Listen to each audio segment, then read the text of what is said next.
This is Premier League. ይህ ፕሪሚየር ሊግ ነው እንደው በቀላሉ የዋንጫ እንጀራ የማይሸመትበት በማይገመቱ ኃያል ፉክክሮች የደመቀው በድራማ የሽርፍራፊ ሰከንድ ተአምሮች የጎመራው የዓለማችን ተወዳጁ ሻምፒዮና ነው። ትናንትና በሱፐር ሳተርዴ 15ኛ ሳምንት ከመድፉ ሽንፈት የጀመረው የወራት ታህሳስ ማጂክ እንደዚሁ በቼልሲ ነጥብ መጣል ቀጥሎ ሲቲን ወደ መሪነት ዙፋኑ አስጠግቶ በአምናው ሻምፒዮን ሊቨርፑል ከዮርክሻየር ግዛት ሊድስ የቀጠለ ነጥብ መጣል ተጠናቋል። ሱፐር ሳተርዴይ የፕሪሚየር ሊጉ ማጂክን አሳይቶናል። እንዴት አረፈርክ? እንደምን አረፈርክ? ተንደርድረናል። 4 ሰዓት ጀምረን በትሪቡን ስፖርት ማራኪ ቀለሞች ጀግኖችን እንዘክራለን፣ አበይት ጉዳዮችን እናነሳለን፣ የሽርፍራፊ ሰከንድ ተአምሮችን እናወሳለን።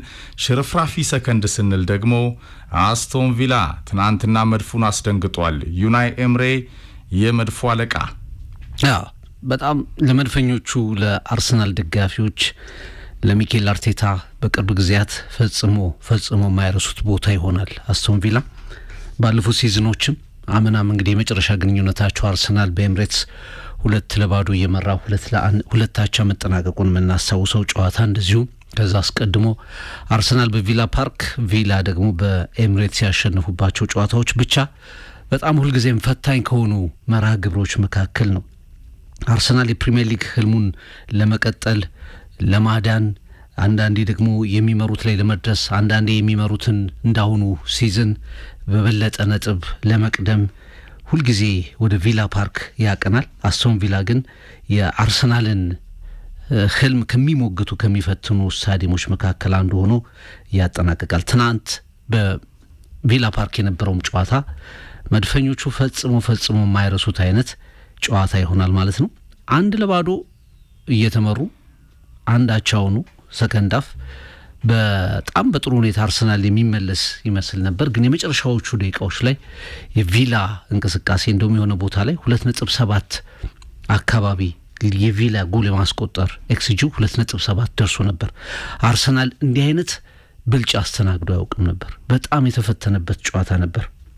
ጽናታቸውን ሞግቷል፣ ግስጋሴያቸውን አቁሟል። በፕሮግራሙ በጣም ጥሩ ተጠቅሷል።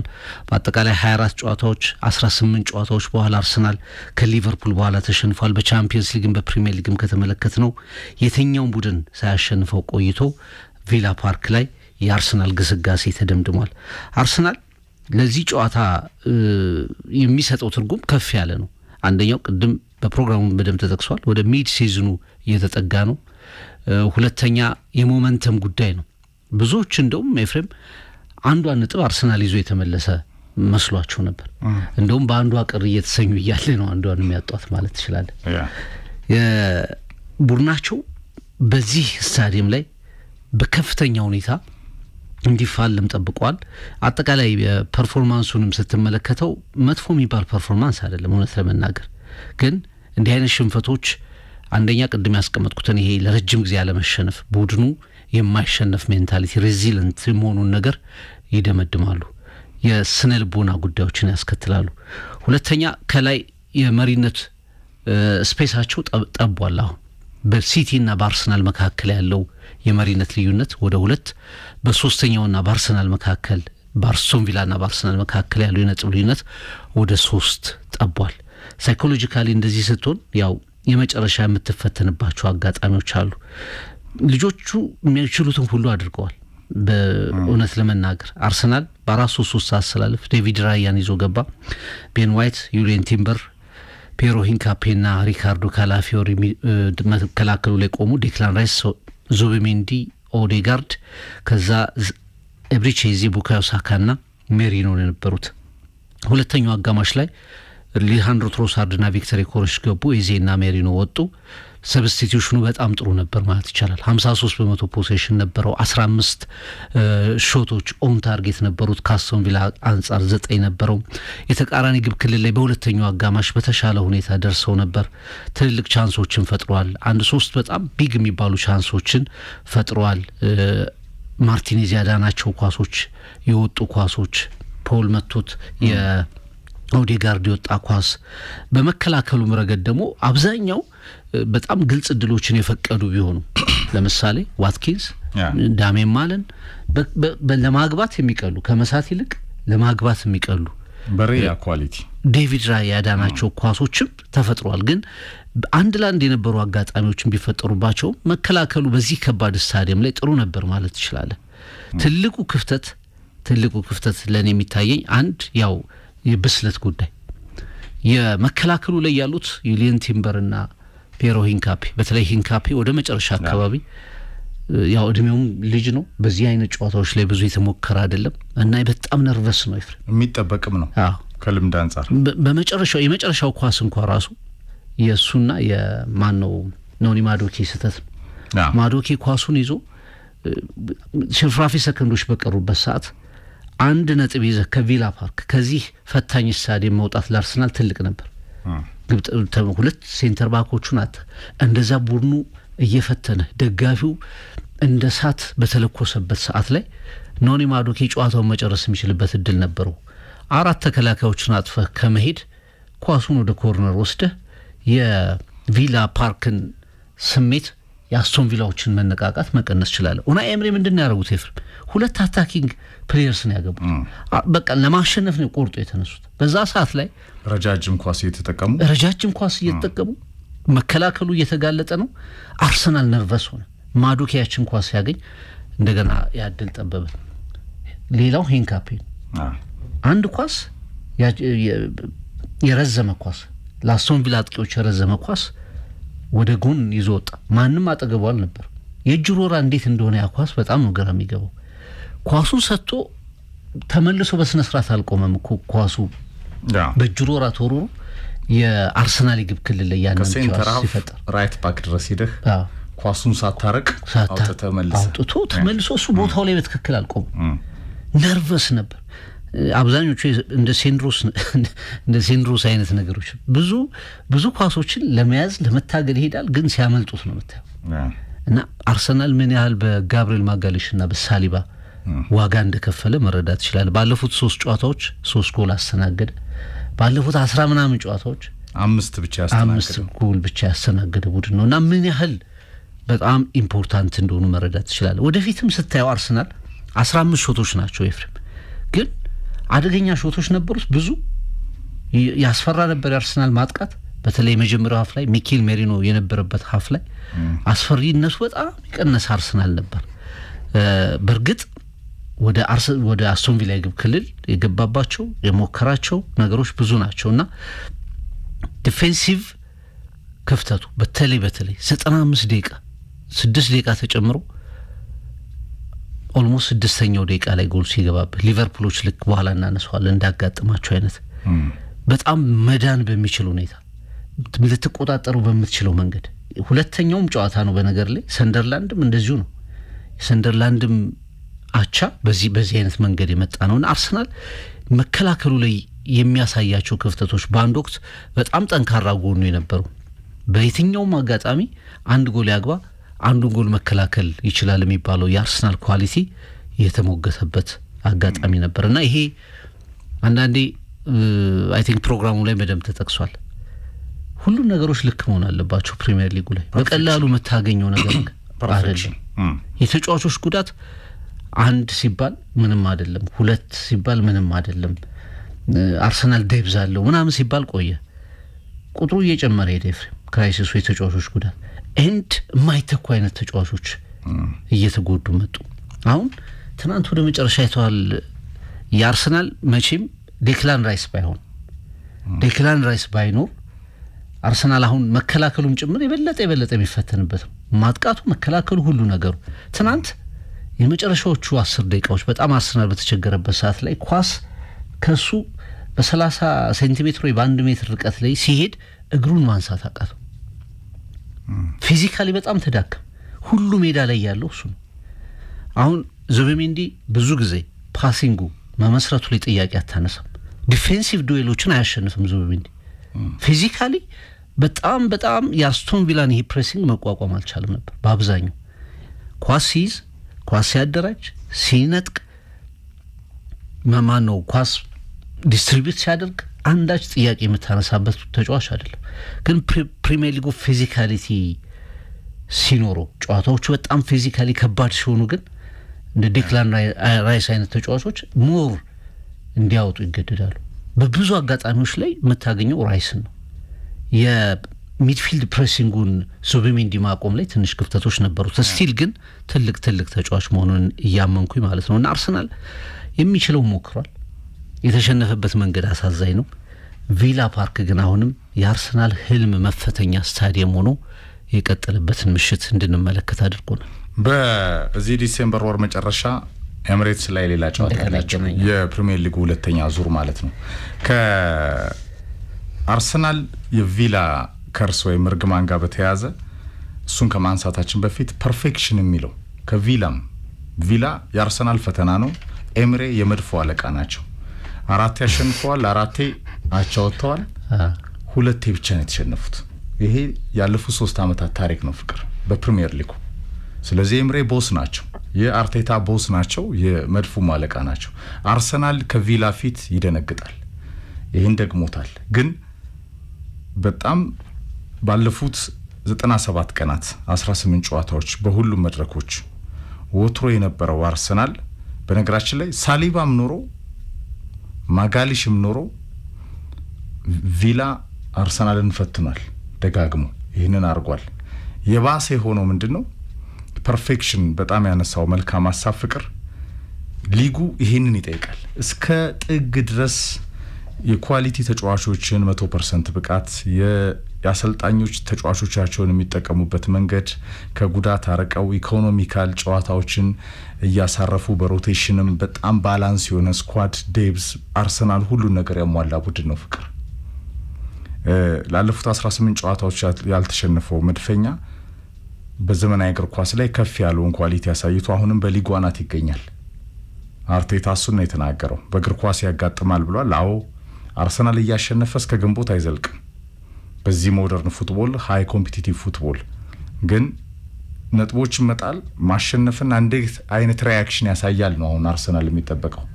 ከወልቭስ ቀጥሎ በሚኖሩ ጨዋታዎች ላይ ይህ ወሳኝ ፌስቲቭ ፔሪየድ ላይ በተለይ ከዲሴምበር አጋማሽ አንስቶ እስከ ቪላ ጨዋታ ድረስ የፈረንጆቹ አዲስ አመት ሳይገባ 2026 ፍቅር ዛሬ ዲሴምበር 7 ነው። በ23 ቀናት ውስጥ አርሰናል የሚኖሩት መርሃ ግብሮች ላይ በቻምፒየንስ ሊግ ፉትቦልም ከክለብ ብሩዥ ይጀምራል ሮብ። ከዛ ቀጥሎ ባሉ መርሃ ግብሮችን በተለይ በሊጉ በአየር በመሬት በጣም ጠንካራ የነበረ ጎልም የማይቆጠርበት ሱፐር አርሰናል የተባለ ታላቁ አርሰናል የተባለ ነው። ሳሊባና ማጋሊሽን ካጣ በኋላ ግን በቼልሲ ጨዋታ በብሬንትፎርድ ጨዋታ ሲያሸንፍም እንደገና ደግሞ በትናንትና የቪላ ጨዋታ ላይ በአየር በመሬት እጅ የሰጠ ዴቪድ ሬያን ግብ ጠባቂውን ያጋለጠ የቆመ ኳስ ኳሊቲውን የጣሰ ወይም ደግሞ የከዳ የረሳ ወትሮ የማይሞቀው በጣም የማይበርደው ከተጋጣሚው ጋር ጫና ውስጥ የሚገባ የሚቸገር ቡድን ሆኖ የታየ ሆኗል ፍቅር። አርሰናል ፐርፌክሽኑ በሳሊባና ማጋሊሽ ላይ የተመሰረተ ሲሆን ይሄ ጥምረት ለ162 ቀናት ሳይቋረጥ እስከ ቼልሲ ጨዋታ ቀጥሏል ፍቅር። ሁለቱም በጋራ አርሰናል በተከላካይ መስመሩ ላይ አቷቸው አያውቁም። በፕሪሚየር ሊጉ ገናና ቡድኖችን ስንመለከት በፈርጉሰን ሀያል ቡድን ውስጥ የቪዲች እና የሪዮ ፈርዲናንድ ጥምረት ተቋርጦ ሳያቅ እስከ ሲዝኑ ፍጻሜ አንዳቸው ላይ ኖሩ ይችላሉ። ነገር ግን የጆን ቴሪና ካርቫዮ ብትል ወይ ኮምፓኒ ብትል የማቲፕና ቫንዳይክ ብትል የሩቤን ዲያዝን እንደዚሁ ኮኔክሽን ብትመለከት ሳሊባና ማጋሊሽ ፕሪሚየር ሊጉን አላሸነፉም እንጂ በዛ ሌቭል በጣም ከፕሪሚየር ሊግ ሌጀንድ ተከላካዮች ተርታ ተሰልፈዋል። አርሰናል የኋላ ደጀኖቹ ዋልታና ማገር ናቸው። የውጤቱ አርሰናል በፎከሲንግ ጌም ላይ ባለው ተጋጣሚዎቹን በጣም ማኔጅ የሚያደርግበት መንገድ ጎል ሳይቆጠርበት የሚሄድበት የክሊን ሺት ሪከርዱ ራያን ማንም አያስታውሰውም ነበር። ሳሊባና ማጋሊሽ በነበሩበት ሰዓት ከዴክላን ራይስ የላቀ ሽፋን ጋር ፍቅር በጣም የሚጠበቀው የሄንካፔና ማስኬራ ጥምረት በብርሃን ፍጥነት ማጋሊሽና ሳሊባን ሊተኩ አይችሉም። ነገር ግን በዴብዝ ደረጃ ራሱ በጣም ሰፊ አማራጭ ኖሮ ሁነኛ ተጫዋቾችን ሉዝ ባረክ ሰዓት ላይ ወደ መንሸራተቱ ልትመጣ እንደምትችል አንዱ ማሳያ ነው። ያለፉት 3 ጨዋታዎች ላይ አርሰናል በአየርም በመሬትም ይበለጣል። በእያንዳንዱ የመጀመሪያ ኳስ ይበለጣል በተጋጣሚዎቹ። ሴት ፒስ ላይ የነበረውን አቅም ሉዝ አድርጓል ፍቅር። ሴት ፒስ ላይ ወትሮ አርሰናል ፐርፌክሽኑ እስከ ቅጣት ምት ፍጹም ቅጣት ምት ድረስ ደርሶ ነበር ለተጋጣሚዎቹ። ማጋሊሽ ከሌለ በኋላ ሳሊባ ከወጣ በኋላ አርሰናል ወትሮ የነበረውን የአየር ላይ ኳስ ኳሊቲውላ አጥቷል። ይህንን አድቫንቴጅ የአርሰናል ተጋጣሚዎች በአግባቡ ተጠቅመዋል። ቼልሲ ተጠቅሞታል። በተለይ በ10 ተጫዋች ከማይክ አርቴታ የጥንቃቄ ስትራቴጂ ጋር በሮብ ምሽት የብሬንትፎርድ ጨዋታ ላይ አርሰናል በኤምሬትስ ከደጋፊው ጋር ጨዋታውን ተቆጣጥሮ አሸንፏል። ሌታወር ወስዶታል ሳካ እስኪያስቆጥር ድረስ። ትናንትና ግን በተፈራው ጨዋታ ላይ ሳሊባ ማጋሊሽን በኖሩበት ጨዋታዎች ላይ ጭምር ቪላ የበላይነቱን ሲወስድ የነበረው ቡድን አርሰናልን በልጦ ሲጫወት በመሃል ሜዳው እንቅስቃሴ ላይ አርሰናልን በኳስ ቁጥጥርና በቢልድ አፕ ሄዶ አይደለም፣ በረጅም ይጥላል። የሄንካፔና የዩሊያን ቲምበርን ክፍተት ይጠቀማል። የዴክላን ራይስ የጨዋታ መደራረብ እንዳልከው ነው። የሆነ ደቂቃ ላይ እግሩን ማንሳቱላ ተስኖት ነበረ። ቤን ዋይት ነው በተሻለ መንገድ ሲገጭ የነበረው። ካላፊዮሪ እንደዚሁ ኋላ ላይ መሳሳት ጭምር ገብቶ ነበረ። በአንድ እንቅስቃሴ እንኳን አርሰናል ይሄ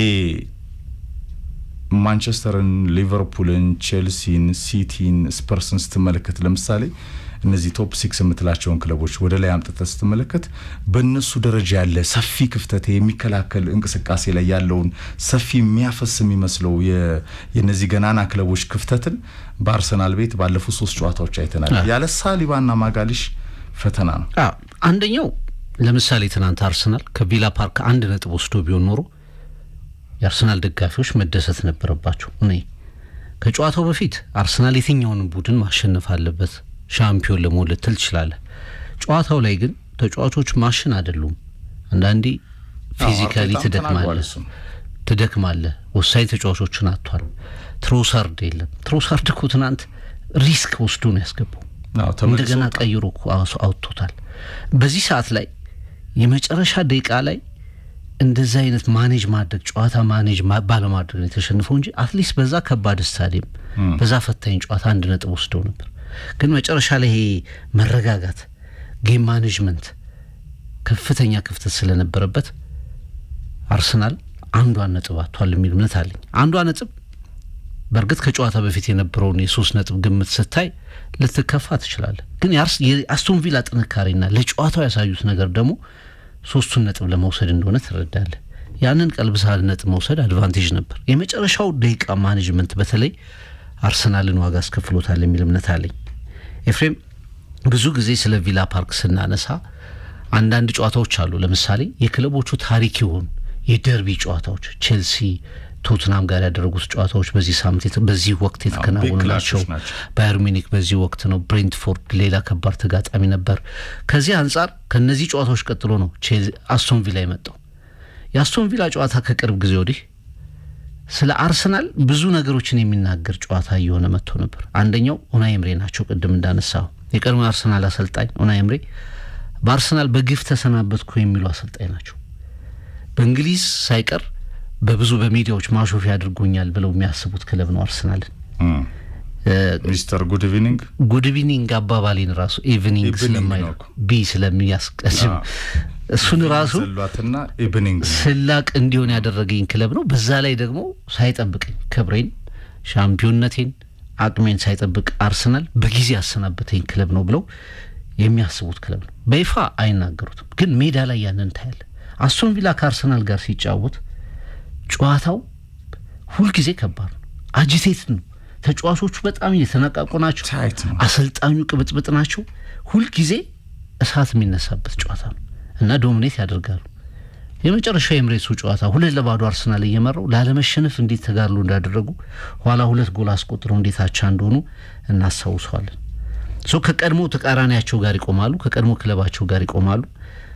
አርሰናል በተሻለ አሰልጣኝ እንዳላሰናበታቸው እሳቸውን በሚበልጥ በተሻለ አሰልጣኝ እንዳላሰናበታቸው ፕሩቭ ማድረግ ይፈልጋሉ። ኤፍሬም ያንን ደጋግሞ ያሳዩታል። በነገራችን ላይ እኮ እምነታቸው ፍቅር ለአርቴታ የተሰጠው ጊዜ ዲዘርቭ አድርጋለሁ ለኔ ቢሰጠኝ ቀድሜ ዋንጫ አመጣለሁ ስታስባቸው ብትታስበው በጣም የሆነ ነገር ተሰርቶባቸዋል።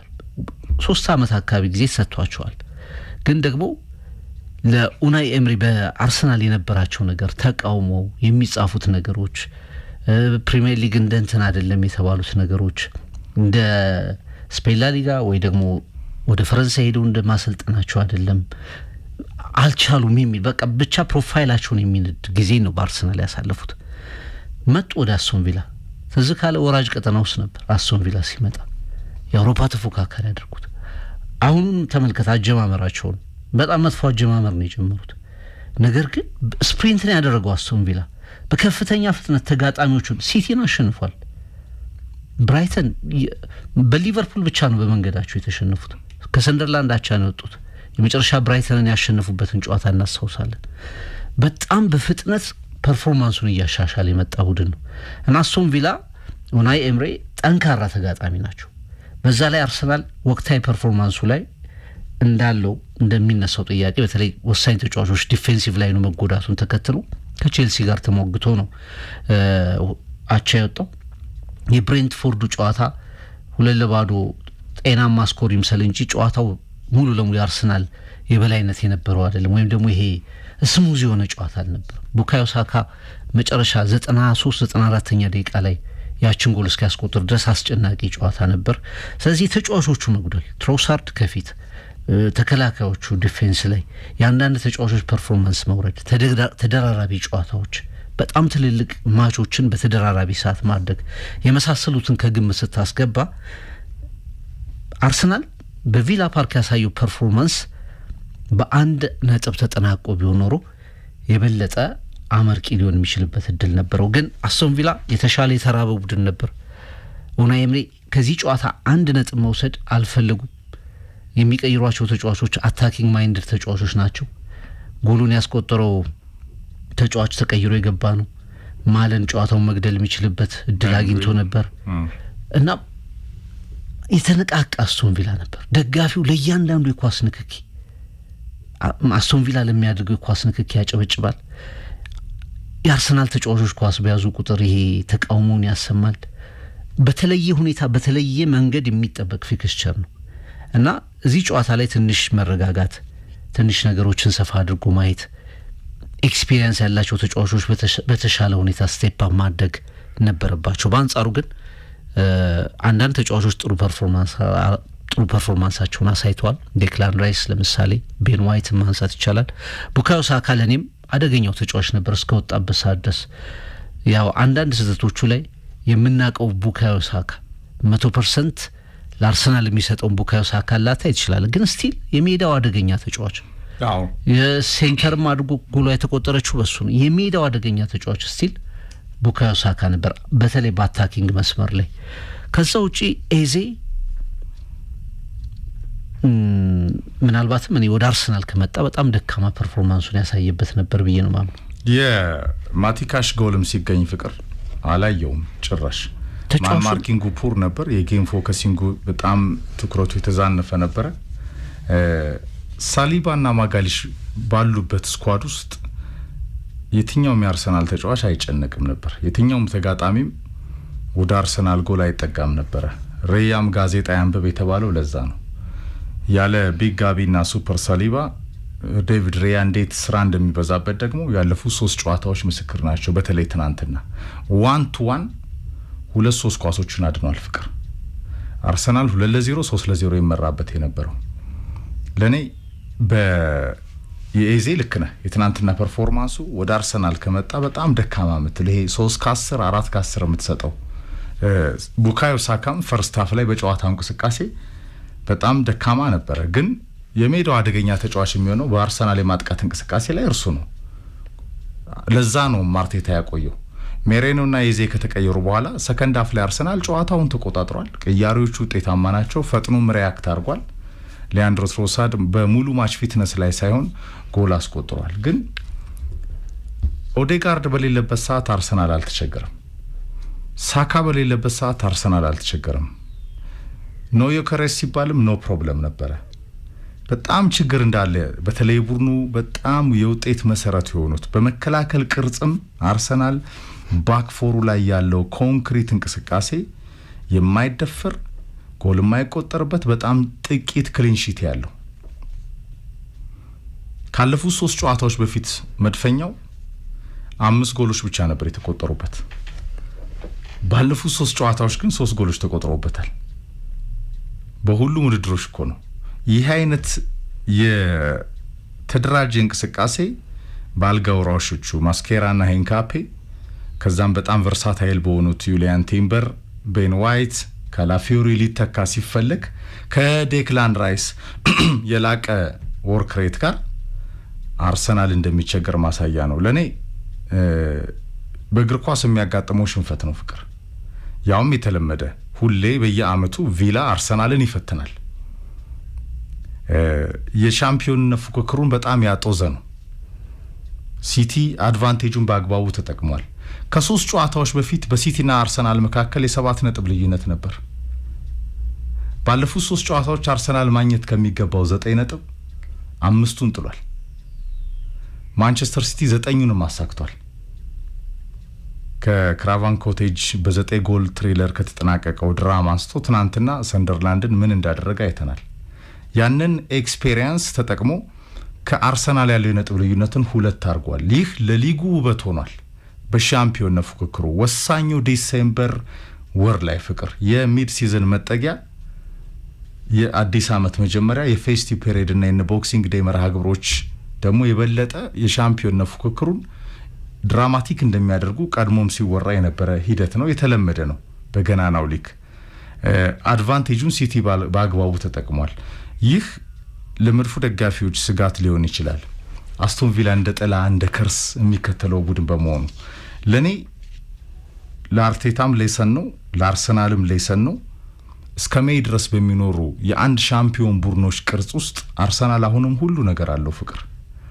ግን በጣም ክሪቲካል የሆኑ ሁነኛ ተጫዋቾቹን በትልልቆቹ አሰልጣኞች እንዳየነው ሁላ ፍቅር ሳይጎዱ ኢኮኖሚካሊ ተጠቅመህ በሮቴሽን እያሰለፍክ በተለይ ሳሊባ፣ ማጋሊሽ፣ ዴክላን ራይስ፣ ኢቨን ግብ ጠባቂው ዴቪድ ራይ አይነት ተጫዋቾች ከኦዴጋርድም ዮከሬስም ቡካዮ ሳካም በላይ አርሰናል በማጥቃት እንቅስቃሴ በተለያዩ ሚናዎች ጎል የማስቆጠር ችግር የለበትም። ትናንትናም ሪያክት ለማድረግ በቼልሲ ጨዋታም ሪያክት ለማድረግ ኦዴጋርድና ማዱኬን ሲያስገባ ወዲያው ነው ሜሬኖ ጎል ያስቆጠረው። ትናንትናም ሰከንድ አፍ ላይ ወዲያው 46ኛው ደቂቃ ላይ ዮከሬስና ትሮሳርድ ሲገቡ ያውም ጥሩ ማች ፊትነስ ላይ ያለው ነው ከጉዳት ገና የመጣው ተመልሶ የተቀየረው ትሮሳርድ ቦክስ ላይ ሻርፕ ነው ጎል አስቆጥሯል። አርሰናል የማይተካቸው ተጫዋቾች ግን አሉት ፍቅር። ለፕሪሚየር ሊግ ዋንጫ ለናፈቀው በጣም ሚዜ ሆኖ ለከረመበት ሁለተኝነትን በጣም ለለመደበት ዘንድሮ ሁሉን ነገር አሟልቶ ፐርፌክት አርሰናል ነው አሁንም ለኔ የሚታየኝ በሻምፒዮንነት ፉክክሩ ፍቅር። የቪላ ጌም አድቬንቸር እና ከርስን ፕሩፍ ማድረግና ሪያሊቲ ቼኩ ላይ ማሳየት ነበረበት። ወድቋል። በ90 ደቂቃ ወድቋል። ሪያክት ለማድረግ በዚህ ወር ኤምሬትስ ላይ መልሳለሁ ከኖርዝ ለንደን ፎሬቨር ያ ጌም ይጠበቃል። ግን በሳሊባ ሌቭል፣ በማጋሊሽ ሌቭል፣ በዴክላን ራይስ ሌቭል ያሉ ተጫዋቾችን ኢቭን ግብ ጠባቂው ዴቪድ ራያን አይነት ተጫዋቾችን ባላንስ አርገ ሳይጎዱ 90 ደቂቃም እየተጠቀምካቸው በሚድል ክላስ ጌሞች ላይ አርሰናል ጨዋታዎችን መቆጣጠር በሚችላቸው ጌሞች ላይ ደግሞ እነዚህን ተጫዋቾች እያሳረፍክ እስከ ጥግ ድረስ ሄደ ሻምፒዮን የመሆን የኮቺንግ ኬሪየሩ ሪያሊቲ ቼክና ፈተናው የሱፐር ማይክ አርቴታ ትናንትናው ጨዋታ ለኔ ለምሳሌ ጎሉ 75ኛው ወይ 65ኛው ደቂቃ ላይ ተቆጥሮ ቢሆን ኖሮ እኔ አርሰን ቪላ ዲዘርቭ የሚያደርግ ቡድን ነው የትናንቱን ጨዋታ ማሸነፍ። በፈጠራቸው ክሊር ከት ቻንሶችም በብዙ ነገሮችም ስታየው የተሻለው ቡድን አስቶን ቪላ ነው። ግን 96ኛው ደቂቃ ላይ እንደሚጠናቀቅ ጨዋታውን አውቀህ 96ኛው ደቂቃ ላይ ጎል ሲገባብህ ልክ ሚኬል አርቴታም እንደተናገረው የበለጠ ስለ ጨዋታው የሚያሳምምህ ስሜት ያ ካልሆነ በስተቀር ሁልጊዜ ኦልትራፎርድ ትሄዳለህ፣ ራሱ አርቴታ እንዳለው አንፊልድ ትሄዳለህ፣ ሴንት ጄምስ ፓርክ ትሄዳለህ፣ ከባድ ስታዲየም ቪላ ፓርክ ትሄዳለህ። እነዚህ ሁሉ ማሸነፍ አለብህ። በቼልሲ ስታንፎርድ ብሪጅ ትሄዳለህ ሊጉን ለማሸነፍ ምክንያቱም መጨረሻ ላይ ኮሌክቲቭሊ ነው ከተጫወትክበት መንገድ በላይ የምታመጣቸው ነጥቦች ለአርሰናል የሚያስፈልጉት። ለዛ ነው ደርሰው ነበር። የመጀመሪያው አጋማሽ ላይ አይተው ከሆነ ሙሉ ለሙሉ አርሰናል ያን ያህል በጣም ብዙ እድሎች አልተፈጠሩበትም። እውነት ለመናገር ዋትኪንስ ያችን ምርጥ ኳስ ከማምከን ውጪ መከላከሉም ጥሩ ነበር፣ ኮምፖዝድ ነበር።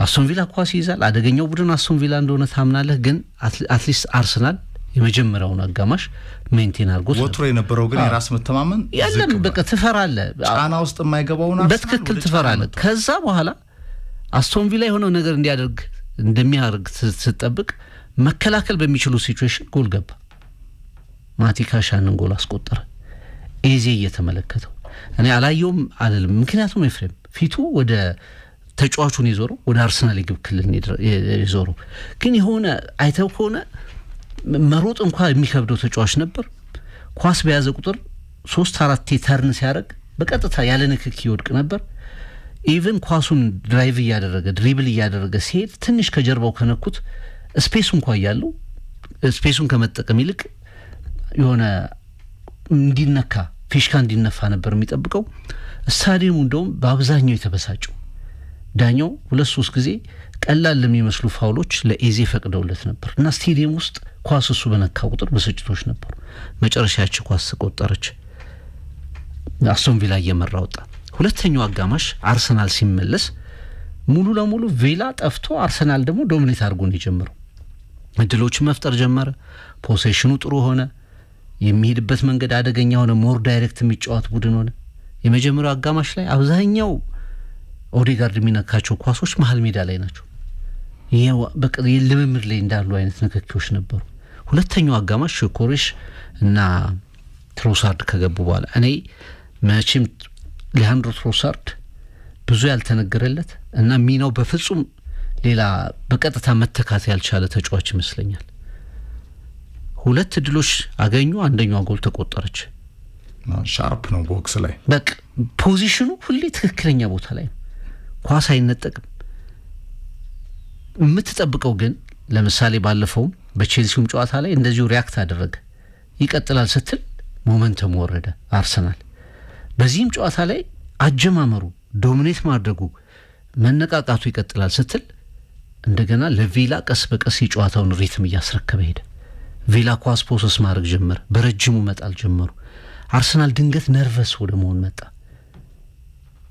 ከዛ ያቺ የመጨረሻዎቹ ደቂቃዎች ድብልቅልቋ ተፈጠረች ኪዮስ ተፈጠረ በመጨረሻ ደቂቃ ያንን ኳስ ተነጠቀ አሁንም ስቲል አርሰናል የተሻለው ቡድን ነው የተሟላ ቡድን ነው የተጎዱ ተጫዋቾች ሲመለሱ ሞር የሚታወቀው አርሰናል ሊመጣ ይችላል 18 ጨዋታ አልተሸነፈም ሁሉ ጊዜ ሳትሸነፍ መቀጠል አትችልም ያውም በዚህ ዘመናዊ እግር ኳስ ምክንያቱም ፕሪሚየር ሊግ ላይ በዛ ላይ አስቶን ቪላ ጠንካራው ቡድን ነው ሶስተኛ ደረጃ የመጡት ዝም ብለው አይደለም ቀደም ፊክስቸራቸውን ስናገር ነበር እንዴ ለዓለመውረድ የሚጫወት ቡድን ይመስል ነበር የመጀመሪያዎቹ ፊክስቸሮች ላይ ያልተዋሃደ ቡድን ይመስል ነበር ከዛ በኋላ ግን በጣም ስፕሪንት አድርጎ የመጣ ቡድን ነው ከሜዳውም ውጪ ጥሩ ነጥቦችን እያገኘ የመጣ ቡድን ነው ስለዚህ አንዳንዴ እንዲህ አይነት ሽንፈቶች ያጋጥማሉ ግን መመለስ ማንሰራራት መቻል ያስፈልጋል ምክንያቱም በኋላ የአርሰናል ደጋፊዎች በእርግጠኝነት ከወጡ በኋላ በዛ ጨዋታ በስጭት ከሜዳ ጥለው ከወጡ በኋላ ከሚዩበት ቦታ ጥለው ከወጡ በኋላ አንድ ነገር ነበር ተስፋቸው ወጡ እንዴ ጥለው አሚን በየቦታው ከነበሩበት ሲያልቅ ነው የሚወጡት አንድ ነገር ነበር ተስፋቸው ከዚህ በላይ አርቴታ ሊያሳያች ያ ተስፋ ምን ነበር ሰንደርላንድ ነበር ግን ሰንደርላንድን ማንቸስተር ሲቲ በታትኑ ነው ያሸነፈው በፍጹም ብልጫ ነው ያሸነፈውና እንዲህ አይነት ጨዋታዎች ናቸው የበለጠ ያጣውን ነጥብ ዋጋውን የሚያሳዩ የተፎካካሪዎች ነጥቦች የተፎካካሪዎች ጨዋታዎች ናቸውና ሞራ አሳሳቢው ነገር የሆነው ደግሞ ማንቸስተር ሲቲ የበለጠ ዶሚኔት አድርጎ ካሸነፈ በኋላ ይመስለኛልና ሚኬል አርቴታ እስከ ሲዝኑ መጨረሻ ድረስ ነገሮችን እያስተካከለ እንሄዳለን ብሏል በዲፌንስ በኩል ያሉት ነገሮች በቅርብ ጊዜ ውስጥ ይስተካከላሉ ሳሊባ በተለይ በቅርቡ ይመለሳል ዲሴምበር መጨረሻ ላይ ማጋለሽ ይመለሳል እስከዛው ግን አርሰናል በመከላከሉ ሮቴሽኑን እየተጠቀመ መቀጠሉ አይቀርም ሁለት ነገር አንደኛው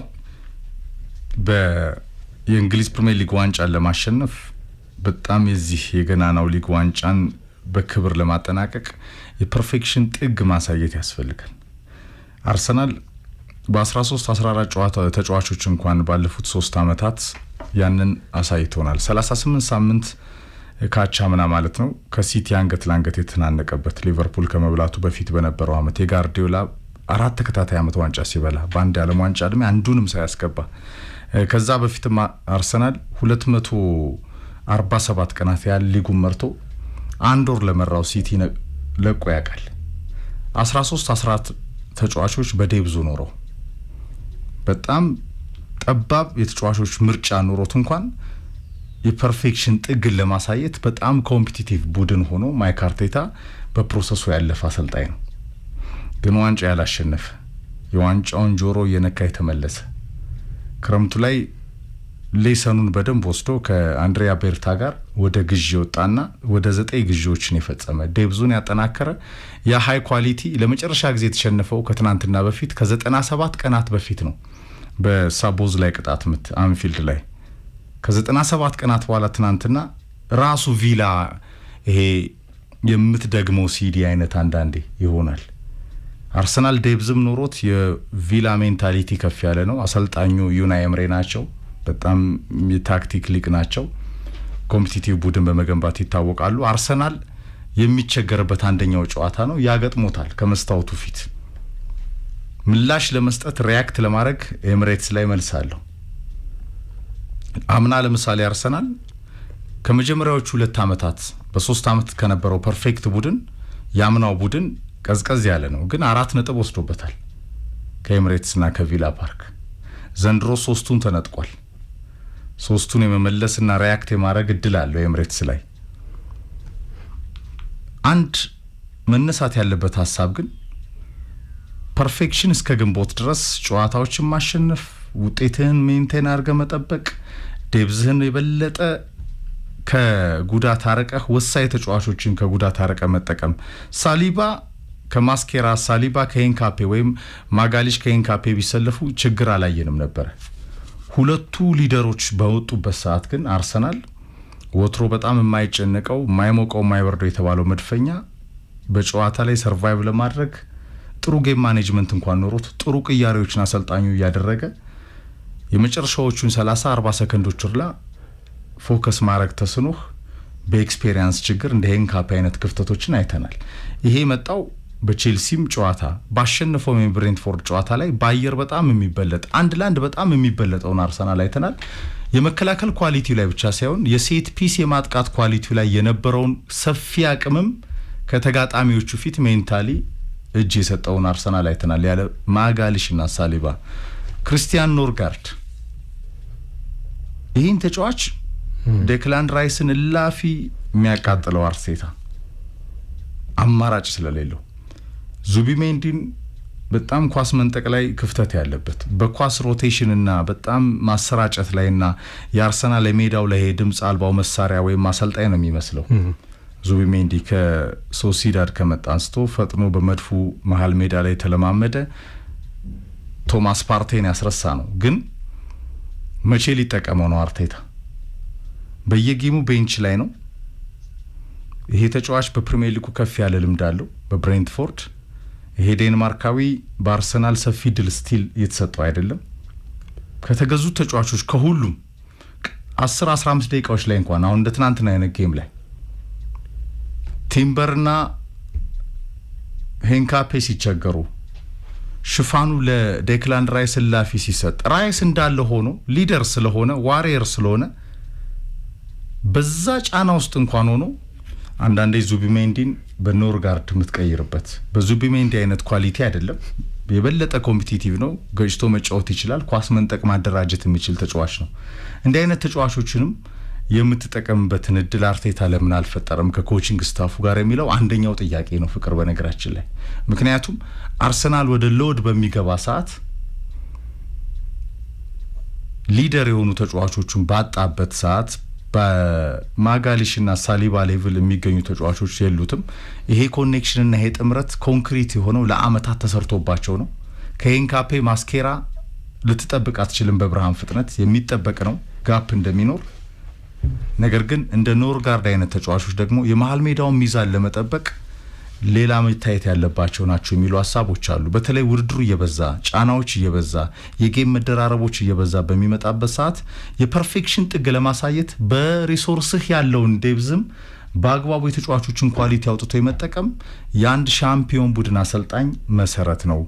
ጫና መቋቋም፣ የቪላ አይነት ጌሞች ላይ ሪያክት ማድረግ፣ እንደገና ደግሞ ያልተጠቀምካቸውንም ተጫዋቾች ማየት ያስፈልጋል ይባላል። አሁን ማሰብ ያለበት 1/3 ገና የሲዝኑ 2/3 የሲዝኑ ክፍል የሚመጣው ነው። ምናልባትም ከባዱ የሲዝን ወቅት ደግሞ ወደሚቀጥለው ወደ መጨረሻው አካባቢ የሚመጣው ነው። የአርሰናል ተጫዋቾች የጉዳት ጊዜ በነበረበት ሰዓት ላይ አርሰናል የሰበሰባቸው ነጥቦች ስቲል መሪ አድርገውታል። ተሸንፎ ነጥቦችን ድሮፕ አድርጎ ካለፉት 3 ጨዋታዎች 4 ነጥቦችን ያገኘው አርሰናል አይደል? 4 ነጥቦችን ያገኘው 5ቱን ድሮፕ አድርጓል።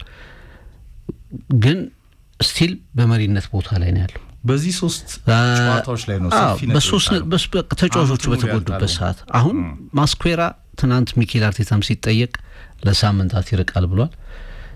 መልካሙ ነገር ግን የሁለቱ ተጫዋቾች የመመለሻ ጊዜ አጠር የሚል ነው። የዊሊያም ሳሊባና የጋብሪኤል ማጋሌሽ ጉዳይ አንዳንድ መርሃ ግብሮች ቀላል ናቸው። አንዳንድ የመርሃ ግብሮች ዘመን ደግሞ በጣም ከባድ ነው። አርሰናል በጣም ከባዱ ጊዜ ላይ ነው ቪላን ያገኘው። 3ቱ ከባድ ጨዋታዎች ቶተናም፣ ቼልሲ፣ ባየር ሚኒክ፣ እንደገና ብሬንትፎርድን ሪላቲቭሊ ቀላል ተጋጣሚ፣ እንደው በጣም ከባድ ተጋጣሚ ነው ብሬንትፎርድ በራሱ ግን እሱን አልፈ ነው ወደ ቪላው ጨዋታ የመጣው። አስቶን ቪላን በአንጻሩ ውስጥ ወስደው ባለፉት 10 ጨዋታዎች ቢሆን የፕሪሚየር ሊጉ መሪ ይሆናል። ኤፍሬም አስቶን ቪላ አንድ ጨዋታ ነው የተሸነፈው። ከአርሰናል የተሻለ ነጥቦችን ከ10 ጨዋታዎች 9ን አሸንፈዋል። ካለፉት 10 ጨዋታዎች 7 ተከታታይ ያለፉ ጨዋታዎች ስትሬት የ3 ነጥብ ባለቤት ነው።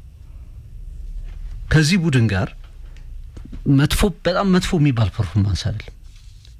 እውነት ለመናገር በጣም መጥፎ ፐርፎርማንስ አይደለም። ግን አሁን መጀመሪያም የኤክስፔክቴሽን ጉዳይ ስላለ አርሰናል ማሸነፍ ካለበት ባለፉት 2-3 ሲዝኖች እየደረስክ እየተመለስክ አንዳንዴ በመጨረሻው ቀን አንዳንዴ ሲዝኑ መሀል ላይ ኮላፕስ እያደረገ የተሸነፈው አርሰናል የሚድነው እያንዳንዱን ስታዲየም እያንዳንዱን ጨዋታ በመውረር በማሸነፍ ነው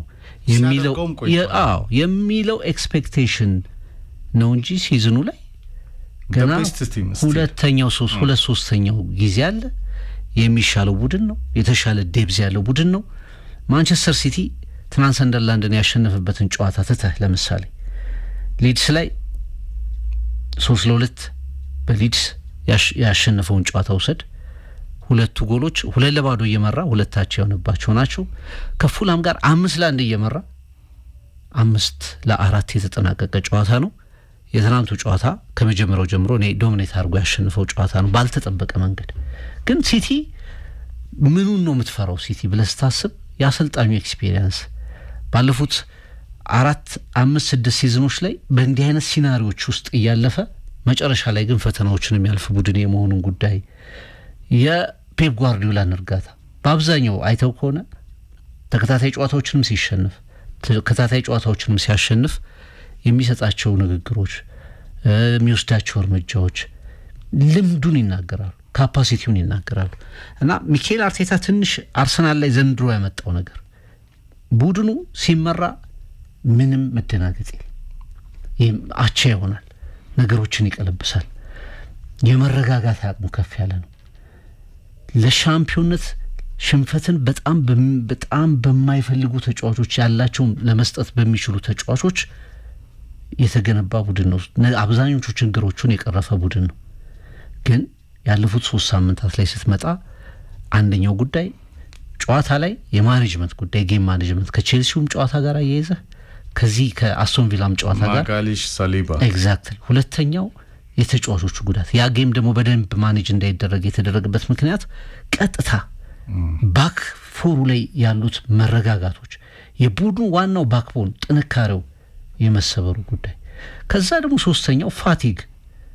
የተወሰኑ ተጫዋቾች ዴክላን ራይስ በብሬንትፎርዱ ጨዋታ ላይ ተቀይሮ ወጥቶ ነበር። ለዚህ ጨዋታ ላይሰለፍ ይችላል የሚሉ ጥርጣሬዎችም ነበሩ። የተወሰኑ ተጫዋቾች ላይ ዲፔንድ ባረከ ቁጥር ደግሞ እንደገና ፋቲግ፣ ድካም የሚያመጣቸው ነገሮች፣ የተናጠሉ ውሳኔዎች፣ እነዚህ መጨረሻ ላይ ዋጋ ያስከፍለዋል። የኖርጋርድ ሀሳብን የዘነጋው መሰለኝ። የሚያስማማ ሀሳብ የብሬንትፎርድ አይነት ጨዋታዎች ላይ ትክክል ኖርጋርድን ብትጠቀመውና ራይስን ብታስቀምጠው አስገዳጅ ሁኔታ ልክ ሲታመም የሆነ ግጭት ሲመጣ ከምትቀይረው በብሬንትፎርዱ ጨዋታ ላይ ያሳርፋቸው ተጫዋቾች አሉ ደቡካዮ ሳካ አይነት ቲምበር በኋላ ተቀይሮ አስገብቷል 90 ደቂቃ ብትሰጠው ለዚህ ተጫዋች እንዲህ አይነት ሪስኮችን ካልወሰድክ በኋላ በጣም በከባዱ ሲዝን ወቅት ዋጋ ልትከፍል ይችላል የመጨረሻዎቹ የሲዝኑ የመጨረሻው 14 12 ጨዋታዎች ታይትል ዲሳይደርስ ይሆናሉ ኤፍሬም በተለይ ኤፕሪል ሜይ ማርች አጋማሽ ጀምሮ ያሉ ጨዋታዎች ወሳኝ ይሆናሉ አሁን ማጋሊሽና ሳሊባን ስታጣ የተሰጠህ ሌሰን በጣም ሁነኛ ሰዓት ላይ በጣም በወሳኝ ሰው ወቅት ግን በጣም ራይት ታይም ላይ ያለ ሌሰን ነው ለኔ እንደ ዴክላን ራይስ አይነት ተጫዋችን ደግሞ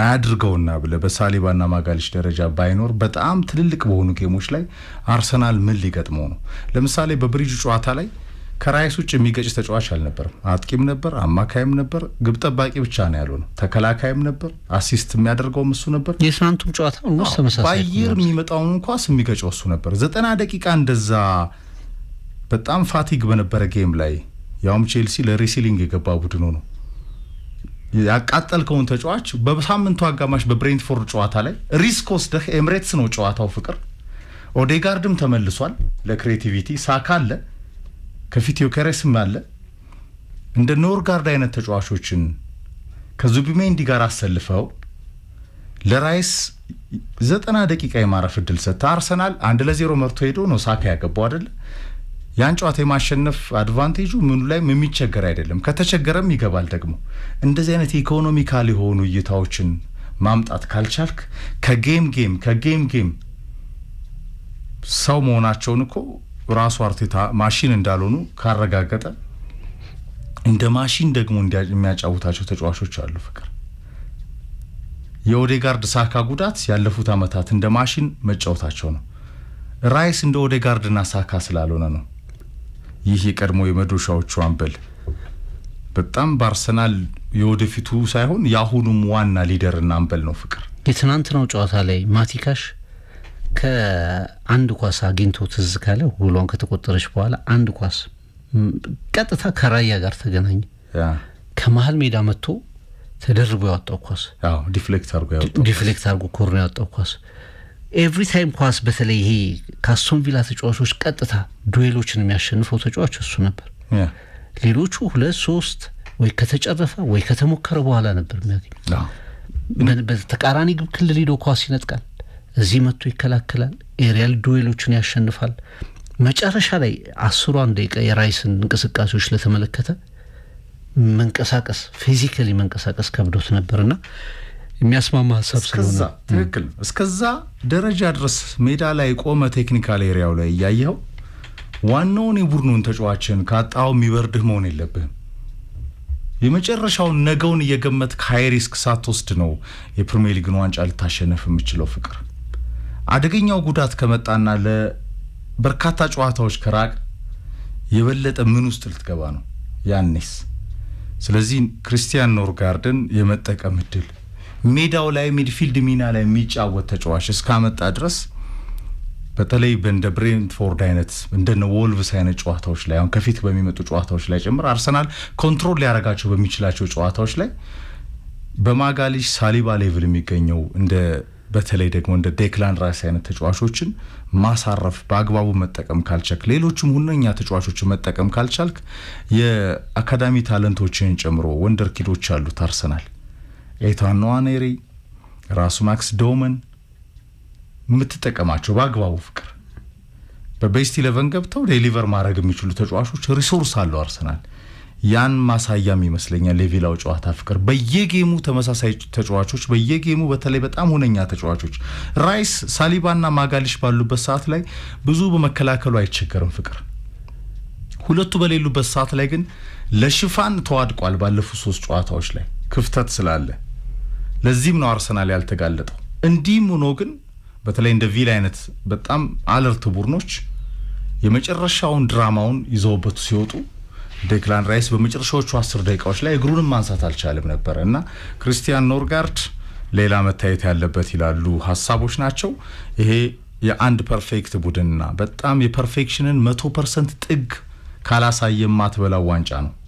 ያንን ለማድረግ ማይክ አርቴታ ትልቅ ሌሰን ያገኘበት ይመስለኛል። ከሽንፈቱ ውጪ ለኔ አሁንም አርሰናል ባለፉት 18 ጨዋታዎች ከ97 ቀናቶች በላይ ዴሊቨር ያደረገው ነገር የዚህ የሞደርን ፉትቦል በአውሮፓ ደረጃ በዚህ በሃይ ኮምፒቲቲቭ ፉትቦል ምርጡ ቡድን ነው። ፍቅር እንዴት ሪያክት ያደርጋል በቀጣይ አብረን እናያለን። ቀጣዩ መርሃ ግብር ወልቭስ ነው። በንጽጽር ኤምሬትስ ላይ የሚደረግ ጨዋታ ነው። ቀለል ያለ መርሃ ግብር ይመስላል። ጥሩ መርሃ ግብር ነው። እንዲህ አይነት ከባድ ፊክስቸሮችን ከሄድክ በኋላ የመተንፈሻ ደግሞ በደጋፊ ፊት ቀለል ባሉ ተጋጣሚዎች ፊት ማግኘት ያስፈልጋል። ኢቨን ቻምፒየንስ ሊግም ከእንግዲህ አርሰናል ምድቡን አልፏል። ከክለብ ብሩግ የሚያደርገው ጨዋታ ላይ ብራስልስ ላይ እረፍት መስጠት ያስፈልጋል። ምክንያቱም ቻምፒየንስ ሊግ ኦልሞስት ማለፉን አረጋግጧል። ቶፕ 8 ውስጥ የመጨረስ ያለ መጨረስ ጉዳይ ነው የሚሆነው። እነዚህንም ጨዋታዎች በጥንቃቄ እያከናወንክ ማለፍ የምትችል ይመስለኛል በቻምፒየንስ ሊጉምና ከክለብ ብሩግ ጨዋታ ጀምረህ ያሉትን እድሎች ለተጫዋቾች እረፍት መስጠት ያስፈልጋል። አንዳንድ ጊዜ በጥሩ አቋም ላይ የማትሆንባቸውን ጊዜያትንም ማለፍ ያስፈልጋል። ጨዋታውን ሳይሆን ነጥቦቹን ግን ማኔጅ እያደረክ ማድረግ ያስፈልጋል። አሁን የሲቲ ባለፉት 2 ጨዋታዎች ላይ ስንት ጎል አስተናግዷል? 6 ጎል አስተናግዷል። ኤፍሬም ያፈሳል እኮ በ2 ጨዋታ ብቻ 6 ጎል ያስተናገደ ቡድን አርሰናል ባለፉት 3 ጨዋታዎች እኮ ሲቲንም ዩናይትድንም ቼልሲ ከረጅም ጊዜ በኋላ ነው ክሊን ሺት ያገኘው። ግን በጣም የመጥፎ የሚባለው ፔሪየድ በምን ተሸፍኗል? በነጥቦች ተሸፍኗል። ባለፉት 3 ጨዋታዎች አርሰናል 4 ነጥቦችን ሲያገኝ ማንቸስተር ሲቲ 9ኙንም ወስዷል። የወሰደው ግን ተናንቁ ተቸግሮ ነው የወሰደው። እንዲህ አይነት ማኔጅመንቶች ያስፈልገዋል። አንዳንዴ ጨዋታ በልጠህ ሁሉን ነገር ተቆጣጥረህ ታሸንፋለህ። ለተጋጣሚ የትኛው ነው ክፍተቱ እስክትባል ድረስ ጥያቄ ፍጥረት ታሸንፋለህ። አንዳንዴ ተበልጠም ቢሆን ነጥቦችን ትወስዳለህ። አርሰናል ይህን ማድረግ መቻል አለበት። በተለይ በሚመጡት ፔሪዶች ላይ ማንቸስተር ሲቲ ትናንት 3-0 አሸንፏል።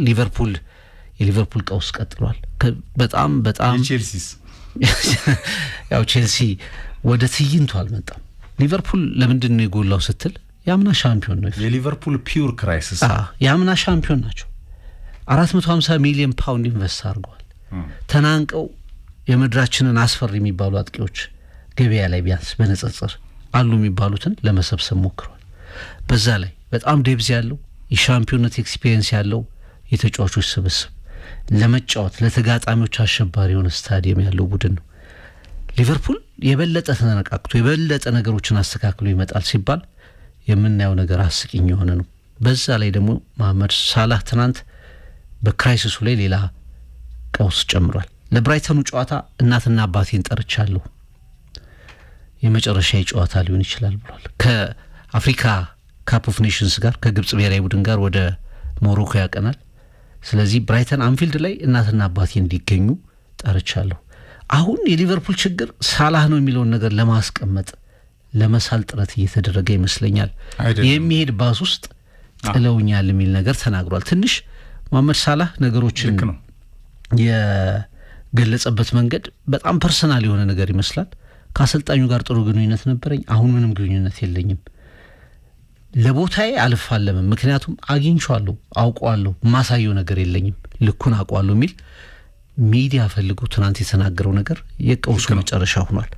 3ቱን ጨዋታዎች አልተሸነፉም ሊቨርፑሎች፣ አንዱን አሸንፈዋል።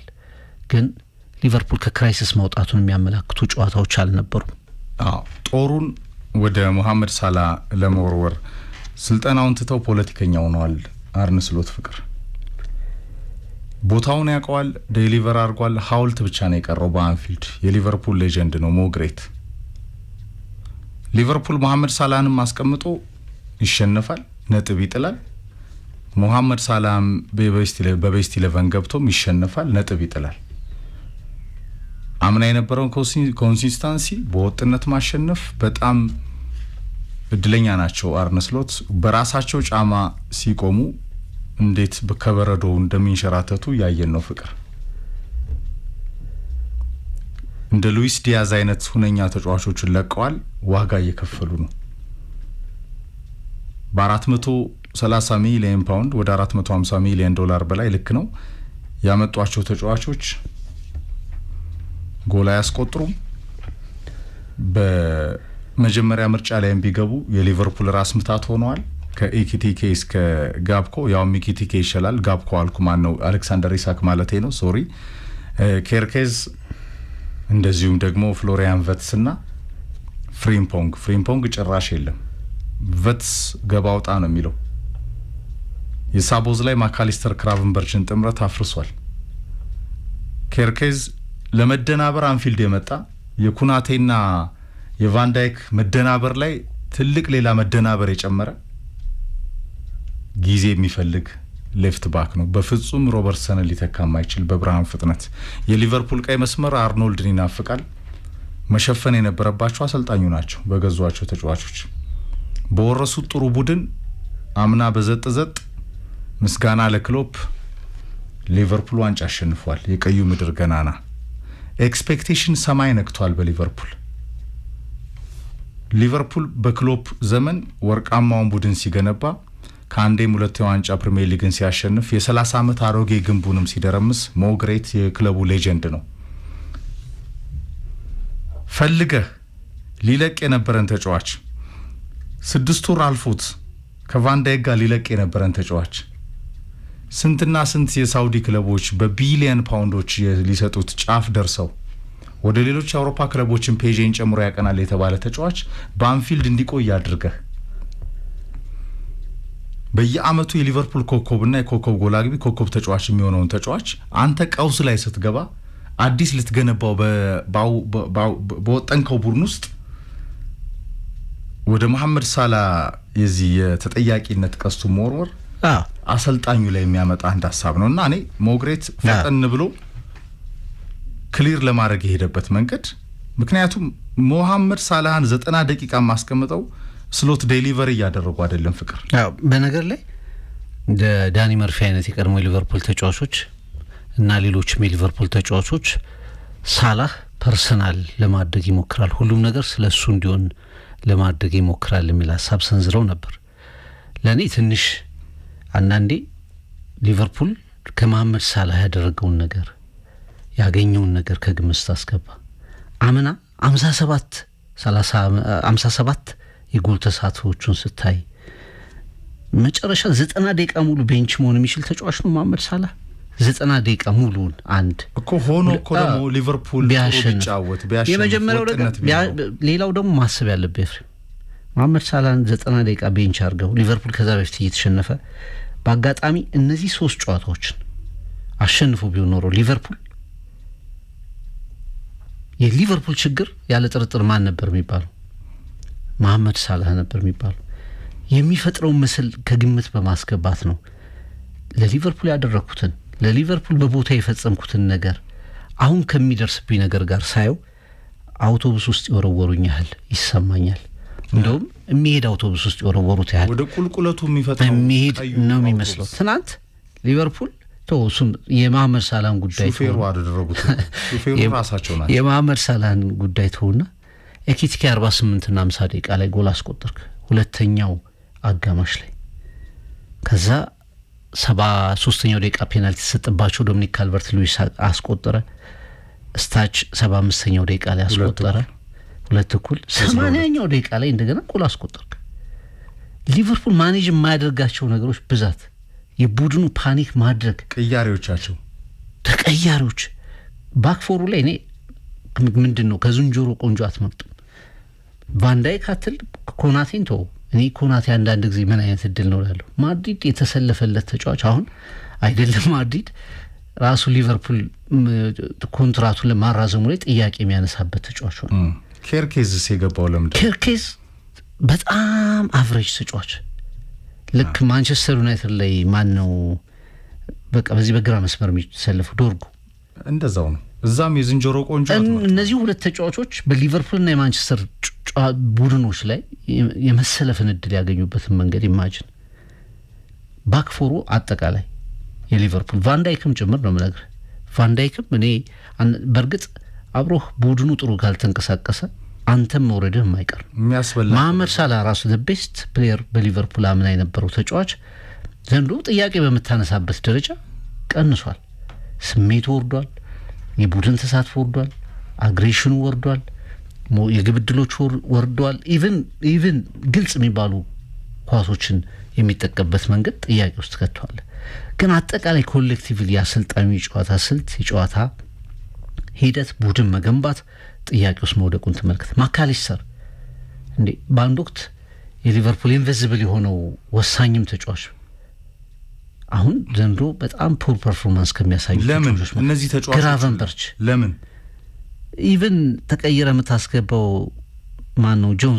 ከርቲስ ጆንስ ምንም በሊቨርፑል ውስጥ ይሄ ነው። እኔ ምናልባት ኤኪቲኬን እንደው በገባ ቁጥር በአግሬሽን ከሶቦዝ ላይ ቀጥሎ ከዶሚኒክ ሶቦዝ ላይ ቀጥሎ ኤኪቲኬ ከመጡ ተጫዋቾች የተሻለው ግን አጠቃላይ ቡድኑ በዚህ ልክ እንዴት ሊወርድ ይችላል ብለህ ስታስብ ጥናቶች ሁሉ ጥያቄዎች ሁሉ የሚያርፉት አርነ ስሎት ላይ እንዴት ወደ ንጉስህ ይሆናል ወደ መሐመድ ሳላህ ይሆናል ፍቅር።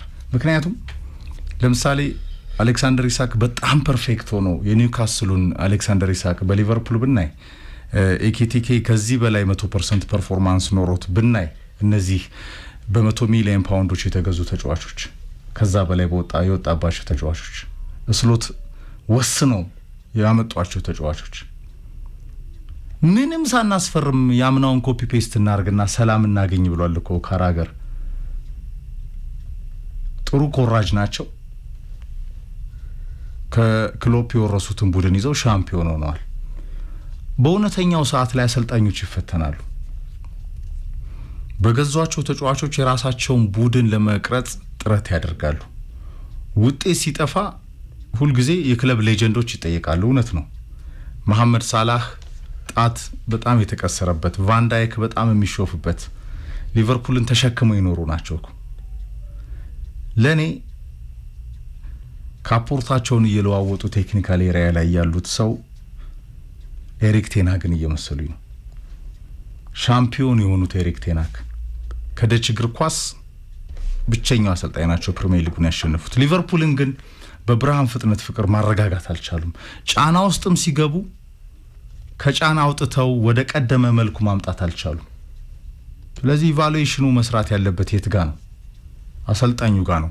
በተናጠል ያነሳቸው ተጫዋቾችና ድክመታቸው፣ ክፍተታቸውና ኳሊቲያቸው አዳዲስ ከመጡ ተጫዋቾች ጋር አዋህዶ ሻምፒዮኑ ቡድን መልኩን ይዞ በፉክክሩ በታሪኩ በከፍታው ደረጃ አንፊልድ እኮ ራሱ የዚያ የገናና የሊቨርፑል የድል አድባር 12ኛው ተጫዋች ከተጋጣሚዎቹ ፊት ቅዝቅዝ ብሎ የሚወጣው ስቴዲየም እየሆነ መጥቷል። ሊቨርፑል ወርክሬቱ ለምን ዝቅ አለ? የተጫዋቾቹ ፐርፎርማንስ ለምን ወረደ?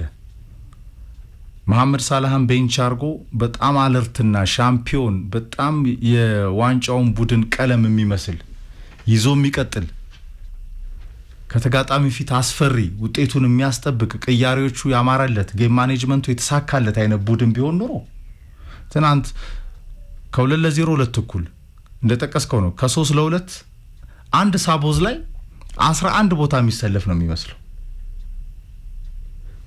ወደ 3-2 የቀየርከውን ጨዋታ እንዴት አስጠብቀ ለመውጣት የመጨረሻዎቹን 10-15 ደቂቃዎች እንኳን ጥሩ ጌም ማኔጅመንት አይኖርም። ይህ ሁላ ወደ አሰልጣኙ የሚመጣ ሐሳብ ነው።